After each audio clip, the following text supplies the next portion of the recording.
नमस्कार प्यारे दोस्तों, आपके अपने चैनल पीसीएस वन में आप सभी का हार्दिक स्वागत है, अभिनंदन है।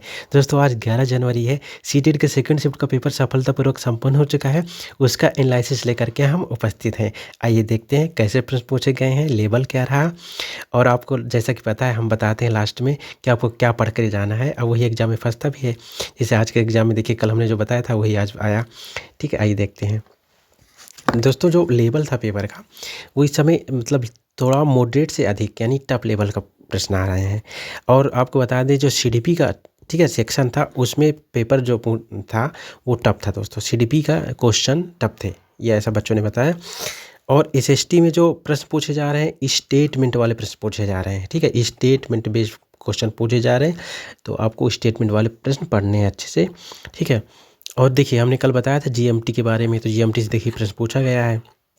जीएमटी से प्रश्न पूछा गया था, तो आपको बताना हमने बताया था पृथ्वी है। पृथ्वी में जो उत्तरी ठीक है उत्तरी गोलार्ध और दक्षिण गोलार्ध होता है। ठीक है, उत्तरी गोलार्ध से दक्षिणी गोलार्ध की ओर जो रेखाएं होती हैं यानी दक्षिणी गोलार्ध से उत्तरी गोलार्ध की ओर जो भी समझ लीजिए आप, ये जो वर्टिकली रेखाएं होती हैं ऊपर से नीचे की ओर, ये देशांतर रेखा होती हैं। कैसी रेखाएं होती हैं? देशांतर होती हैं। इनकी संख्या कितनी होती है? 360 होती है। अगर हम इनका समय जाने तो 24 से अगर हम देखिए जो पृथ्वी घूमती है 24 घंटे में, तो आप जो 24 से इनको डिवाइड करोगे तो एक देशांतर बराबर आएगा 4 मिनट। ठीक है, एक देशांतर बराबर 4 मिनट आएगा दोस्तों। जो जीरो देशांतर रेखा है दोस्तों, ठीक है, जीरो देशांतर रेखा आपकी कहाँ से गुजरती है? आपको पता है ये ग्रीनविच से गुजरती है। ग्रीनविच, ठीक है, ग्रीनविच मीन टाइम इसको कहा जाता है, यहाँ से गुजरती है दोस्तों। और दोस्तों ये आपका कहाँ पर है ग्रीनविच मीन टाइम? आपका लंदन में है। ठीक है ना। इसको प्राइम मेरिडियन रेखा भी, 0 डिग्री देशांतर रेखा को प्राइम मेरिडियन रेखा भी कहा जाता है। प्राइम मेरिडियन प्रधान या उत्तर रेखा। ठीक है, ठीक है, तो आप इसको आपको याद रखना है। और इनके बीच की दूरी जो होती है दोस्तों आपको बता दें बराबर नहीं होती। देशांतर रेखा अक्षांश रेखाओं के बीच की दूरी बराबर होती, लेकिन इनकी बीच की दूरी लंबाई बराबर होती है, लेकिन जो बीच की दूरी है बराबर नहीं होती। ये कितनी होती है आपको बता दें? 111.34 किलोमीटर होती है बीच की दूरी। आपको ये याद रखना है। ठीक है, हो सकता है अगले एग्जाम पूछा जाए। जो भारत की मानक समय रेखा दोस्तों 82.5 डिग्री देशांतर रेखा पर है। ठीक है, 82.5 डिग्री देशांतर रेखा पूरब की ओर है। ठीक है, ये इसको आप याद रखना है। 5 राज्यों से गुजरती है ये देशांतर रेखा। ठीक है, जो भारत की मानक समय है 5 राज्यों से गुजरती है, आपको याद रखना है। उत्तर प्रदेश के नैनी से, ठीक है ना, गुजरती है ये। बीचों बीच से नैनी से एक स्थान है वहाँ से गुजरती है इलाहाबाद में। ठीक है, और हमने देखिए एक ट्रिक बताया था कि उमा एसी चलाकर उड़ गई। उमा एसी चलाकर उड़ गई। तो 5 राज्य कौन कौन से हैं? उत्तर प्रदेश, मध्य प्रदेश, ठीक है, और ए से आंध्र प्रदेश, और सी से छत्तीसगढ़, और उड़ से उड़ीसा। तो आपको इस ट्रिक से याद रखना है 5 राज्य जहाँ से मानक समय रेखा गुजरती है। ठीक है, ये सारी चीज़ें हमने बता दिया था। हो सकता है आपके अगले एग्जाम में पूछा जाए, जैसा कि हमेशा पूछा जाता है। इसके बाद जो प्रश्न बने थे दोस्तों आपके जीवाणु से प्रश्न बने थे। जीवाणु क्वेश्चन जो मतलब जो है कौन कौन से जीवाणु वाले रोग हैं। कवक वाले रोग जैसे दांत खाज, खुजली, एथलीट फुट जो हो जाता है जानवरों के पैरों पर। ठीक है, ये क्वेश्चन पूछे गए थे। जीवाणु वाले प्रश्न मतलब क्वेश्चन पूछे गए थे। और विषाणु से आप अगली बार विषाणु याद कर लीजिए, तो हो सकता है इनसे प्रश्न पूछे जाएं। तो बीमारी से आप प्रश्न पूछे जा रहे हैं। फसल से प्रश्न पूछे गए थे। मस्तिष्क के प्रश्न पूछा गया था दोस्तों। ठीक है, मस्तिष्क यानी सेरिब्रम से प्रश्न पूछा गया था। ये देखिए सबसे विकसित भाग होता है, सोचने समझने की शक्ति इसी में होती है। ठीक है, अग्र मस्तिष्क जो होता है, फिर मध्य मस्तिष्क और फिर पश्चिम मस्तिष्क, मतलब 3 होते हैं। जो मस्तिष्क होता है इसको 3 भागों में डिवाइड किया गया है, उसी से प्रश्न बने थे। ओके, यानी ब्रेन फंक्शन से प्रश्न पूछे गए हैं। इसके बाद दोस्तों स्टेटमेंट बेस्ड क्वेश्चन पूछे गए हैं, आपको बताए ही हम।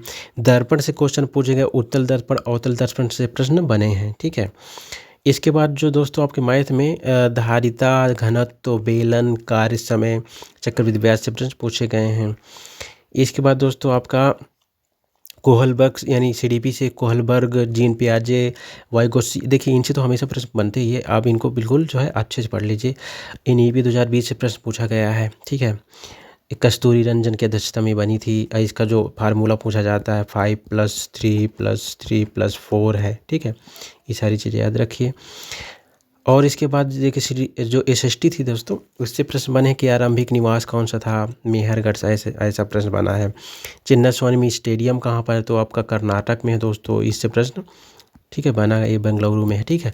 इसके बाद असहयोग आंदोलन से प्रश्न बना है। इसे देखिए, आधुनिक इतिहास से प्रश्न तो बनते ही बनते हैं, आपको बताए हम बताए भी थे कल कि इसको बहुत अच्छे डिटेल में आपको हमने बताया था।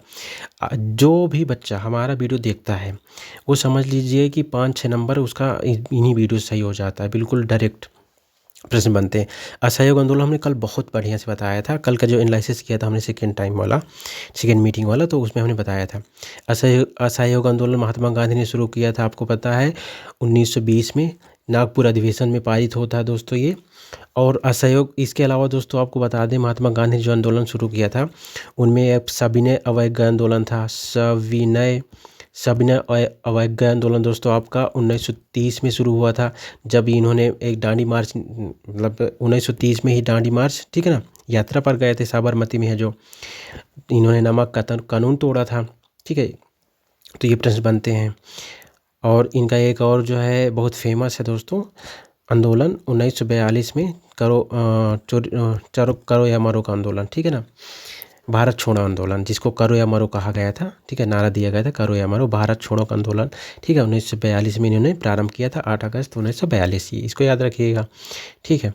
और जो असहयोग आंदोलन था दोस्तों, ये आपका 1922 में बंद कर दिया जाता है, क्योंकि चोरी चौरा के कांड हो जाता है। चोरी चौरा के स्थान है गोरखपुर में, तो वहाँ जो है एक पुलिस थाने को, ठीक है ना, जला दिया जाता है, जिसमें 22 पुलिसकर्मी, ठीक है, मर जाते हैं जल के। तो इसलिए महात्मा गांधी ने, ठीक है, 5 फरवरी को इसको वापस ले लिया था। तो इसमें बहुत सारे जो और अन्य नेता थे वो मतलब इनसे नाराज़ भी हो गए थे, क्योंकि इस समय चरम पर था ये, कई लोगों ने अपनी वकालत छोड़ दी थी, ठीक है। इसके बाद दोस्तों पृथ्वी के मंडल से प्रश्न बने हैं। हमने बताया है, बहुत बार बताया है कि आप इसको पढ़ लीजिए। क्षोभ मंडल हो गया, जो सबसे निचली मंडल होती है, क्षोभ मंडल, ठीक है, क्षोभ मंडल सबसे निचली मंडल होती है दोस्तों, जहाँ बादल हवाएं ये सब चीज़ होती हैं, तो पृथ्वी के मंडल हो गए। और दोस्तों इसके बाद समताप मंडल होता है, समताप मंडल जहाँ पर ओजोन परत पाई जाती है। तो इनसे प्रश्न बने थे। इसके बाद दोस्तों आपका पूछा गया है, औपनिवेशिक भारत में शिक्षा पद्धति पूछी गई थी, डिस्पैच वगैरह, इनसे प्रश्न बने हैं। जनसंख्या पिरामिड आपको पता है, इससे प्रश्न बना है। तवारीख की भाषा से प्रश्न बना है, फारसी होती है ऐसा कुछ, ठीक है। समास अलंकार, देखिए जो मतलब हिंदी में प्रश्न आए हैं दोस्तों, आपको बता दें व्याकरण से ज़्यादातर प्रश्न आए हैं। किससे आए हैं? व्याकरण। जी, तो आपको व्याकरण पढ़ना है अच्छे से। हमने देखिए वीडियो अपलोड किया समास का, बहुत बढ़िया वीडियो अपलोड किया, आप उसको देखोगे तो आप समास कभी भूलोगे ही नहीं, ठीक है। इसके बाद दोस्तों आपके प्रश्न बने हैं, प्रकाश लेंस से हमने बता ही दिया। लीला तिलकम के रचयिता पूछा गया था, कल हमने इसको बहुत डिटेल में बताया था, ठीक है। लीला तिलकम जो दोस्तों आपकी केरल, ठीक है ना, केरल की एक पुस्तक है, ठीक है। इसका मतलब होता है, आपको बताएं, इसका मतलब होता है दोस्तों तिलक का मुकुट, ठीक है ना, तिलक का मुकुट। लेकिन ये एक गुमनाम कृति है, 14वीं शताब्दी के आसपास रचित हुई थी। ये मतलब मलयालम भाषा में लिखी गई है दोस्तों, मलयालम पुस्तक है दोस्तों। जो इसकी भाषा है ये मतलब व्याकरण की मतलब पुस्तक है, व्याकरण को बताती है, ठीक है। और इसकी कोई भाषा बताते हैं, प्राणवलम ऐसे कुछ, वलम, प्राणिवलम, ठीक है, प्राणी प्रवलम, एक मिनट रुको, प्राणी प्रवलम, हाँ, प्राणी प्रवलम जो केरल में एक भाषा बोली जाती है, उसी भाषा में रचित है। मेनली है मतलब जो है संस्कृत भाषा है, ठीक है ना। तो आप कह सकते हो जो वहाँ की भाषा प्राणी प्रवलम है, ठीक है, इस भाषा में रचित है, ठीक है। दोस्तों इसका मतलब होता है तिलक का मुकुट, ऐसा कुछ, ठीक है। आगे चलते हैं, केरल की है पुस्तक।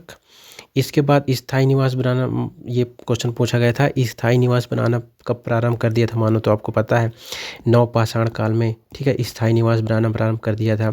पशुओं को पालना प्रारंभ कर दिया था, तो मध्यपाषाण काल से कर दिया था, ठीक है, ये क्वेश्चन बनते हैं। और दोस्तों पहला पशु आपको पता है कुत्ता है, ठीक है। इसके बाद भेड़ थी।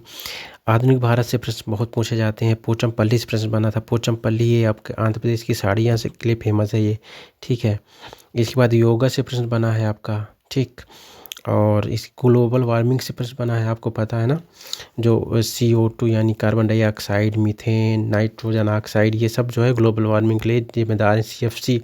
CFC दोस्तों आपकी जो ये शीत गैस है जो रेफ्रिजरेटर में पाई जाती है गैस, CFC है, इससे प्रश्न बने थे। देखिए उष्णकटिबंधीय हम बताते हैं, इससे प्रश्न बने थे। जैसे जो पृथ्वी है ना, पृथ्वी देखिए जो पृथ्वी को बीचों बीच से रेखा काटती है, काल्पनिक रेखा, उसका नाम क्या है? इक्वेटर है, यानी भूमध्य रेखा उसको कहते हैं, भूमध्य रेखा 0 डिग्री देशांतर। तो यहीं देखिए दोस्तों उष्णकटिबंधीय क्षेत्र बनते हैं, ठीक है। इसके बाद ऊपर यानी ये उत्तर है और ये दक्षिण है, ठीक है। ये उत्तरी गोलार्ध, ये दक्षिण ध्रुव गोलार्ध है। तो जो ये 23.5 डिग्री पर होती है रेखा, इसको कर्क रेखा कहते हैं। ये भारत के मध्य से जाती है, आपको पता है। और 23.5 डिग्री जो नीचे रेखा होती है मकर रेखा होती है, लिम्पोपो नदी को बीचों बीच से काटती है, ठीक है दोस्तों। और ये 23.5 और इसके बाद ऊपर जो यहाँ होते शीतकटिबंधीय क्षेत्र होते हैं, यहाँ पर 66 डिग्री में शीतकटिबंधीय क्षेत्र होते हैं। और देखिए जो यहाँ ये बीच रेखा हो यानी मतलब 0 से और जो है मकर रेखाओं के बीच का जो क्षेत्र होता है दोस्तों, आपको बता दें ये उष्णकटिबंधीय क्षेत्र होता है, ठीक है। ऐसे प्रश्न पूछे गए थे, ओके। इसके बाद जो है तटीय क्षेत्रों से प्रश्न बने हैं, ठीक है। संसाधनों से प्रश्न पूछे जाते हैं। तटीय क्षेत्र से नवपाषाण काल से हमने बताया ही अभी। और क्वेश्चन पूछा गया था दोस्तों कि CaCO3, ठीक है, जो चूना पत्थर होता है ये किस में नहीं पाया जाता है? कैल्शियम कार्बोनेट होता है दोस्तों एक तरह का ये।